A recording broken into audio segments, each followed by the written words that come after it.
और बात जम्मू कश्मीर की। जम्मू कश्मीर के रामबन में कुदरत ने ऐसा कहर बरपाया कि जो तस्वीरें आ रही हैं उन्हें देखकर किसी का भी कलेजा कांप सकता है। आसमान से उतरी आफत ने न सिर्फ कई लोगों को मौत की नींद सुला दिया, बल्कि इस तबाही की वजह से कई परिवार बेघर हो गए।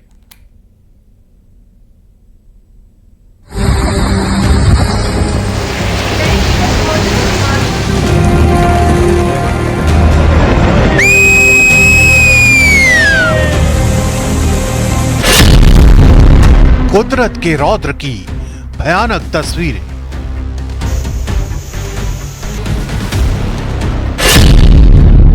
आसमान से बरसी कहर की बारिश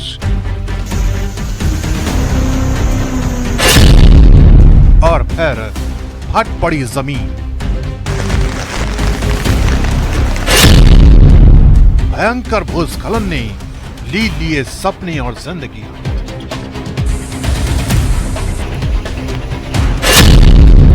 एक झटके में तबाह हुए आशियाने, चीखें, आंसू और सन्नाटा।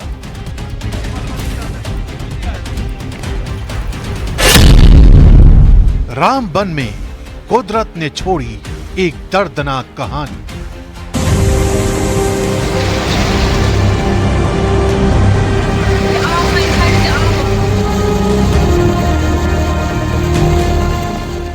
कुदरत की ताकत का असर क्या हो सकता है?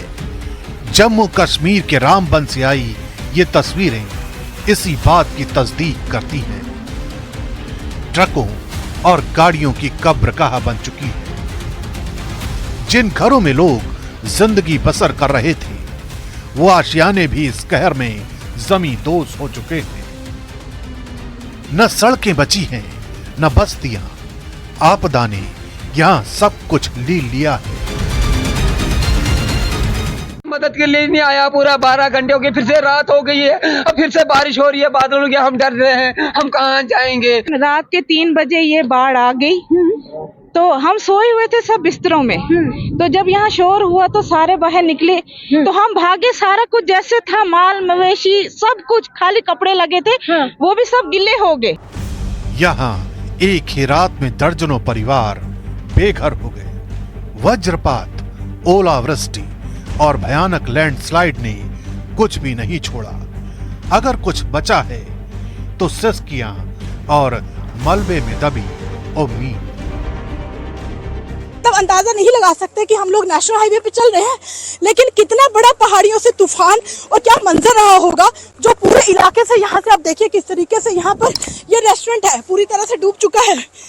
आप देखिए प्रशांत, ये तस्वीरों में आप कह रहे थे कि तस्वीरें बयां कर रही है, तस्वीरें खुद बयां कर रही है। आप देखिए ये रेस्टोरेंट पूरे तरीके से मलबे का ढेर बन चुका है। आपको तस्वीरें दिखाने की कोशिश कर रहे हैं। आप देखिए ये दूसरी मंजिल दिख रही है, इसकी पहली मंजिल और बेसमेंट तो दिखाई ही नहीं दे रहा।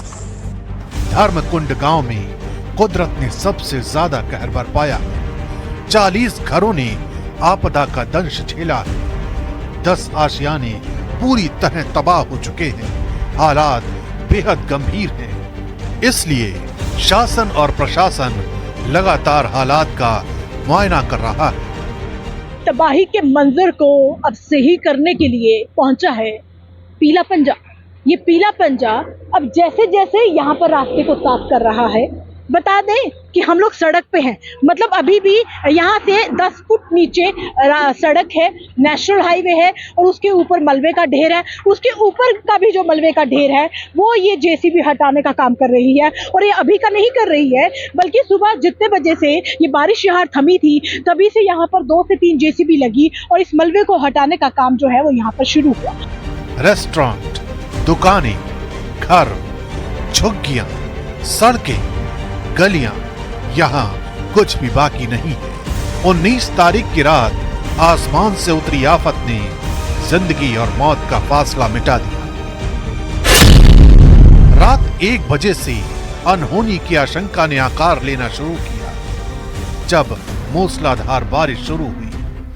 बारिश इस कदर हुई कि सिर्फ 1 घंटे के भीतर यानी रात 2 बजे बारिश ने सैलाब का रूप ले लिया।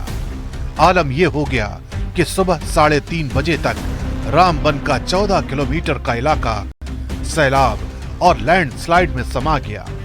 सुबह की पहली किरण जब रामबन पर पड़ी तब तक सब कुछ बर्बाद हो चुका था। SHO ने कार्रवाई करते हुए भी धर्मकुंड वाले ने 100 लोगों को रेस्क्यू किया और उनको हाई सेकेंडरी स्कूल में रखा, लेकिन उसके बाद में वो अपने रिश्तेदारों के घर चले गए। इसी टाइप से हमने बनिहाल से भी पता किया, वहाँ भी एक फैमिली को रेस्क्यू उन्होंने किया। चंद्रकोट में हालात ठीक थे और बटोत में किसी कदर तक हालात ठीक थे, लेकिन रामबन में जो सबसे बड़ी प्रॉब्लम थी वो हमारे SDPO और SHO उस ठीक 4 बजे आके मोहल्ले में पहुंचे, आगे पीछे के मोहल्ले में चेक किया और जहां तक भी लोगों की रिक्वायरमेंट थी उसको पूरा किया। इस भयानक तबाही का असर ये हुआ कि 700 से ज्यादा गाड़ियां मलबे में समा गई। सिर्फ स्थानीय लोगों को ही इस आपदा का सामना नहीं करना पड़ा, सैकड़ों सैलानी भी इस अचानक आई आपदा का शिकार हो गए।